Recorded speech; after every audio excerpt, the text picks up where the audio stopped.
আমার চ্যানেল পাঁচমিশালিতে আপনাদের স্বাগত। আমি হলাম, আমার নাম প্রিয়াঙ্কা দাস। হ্যাঁ, আর এই দেখুন, এটা হলো আমার শ্বশুরবাড়ির গ্রাম, আমার শাশুড়ি মায়ের বাপের বাড়ি। এখানে আমরা ঘুরতে এসেছি, আমরা খুব এনজয় করছি। আমার তো গ্রামে ঘুরতে খুব ভালো লাগে।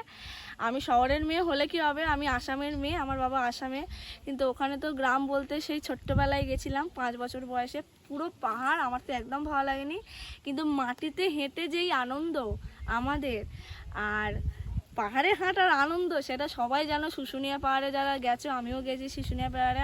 অবশ্য তখন আমার ফোন ছিল না, স্কুল লাইফে গেছিলাম, অনেক পাহাড়ে উঠেছি, কারণ পাহাড়ের মেয়ে, রক্ত পাহাড়ে তো উঠতেই পারবো, কিন্তু মাটিতে হেঁটে যেই মজা। পাহাড়ে হাঁটতে গেলে তোমার জুতো পরো, তোমার হাতের লাঠি নাও, আমি ওইসব পারবো না। তো আমি তোমাকে আজকে দেখো এইসব গাছ, দেখো, এটা হলো আমরা সবাই মিলে এসেছি।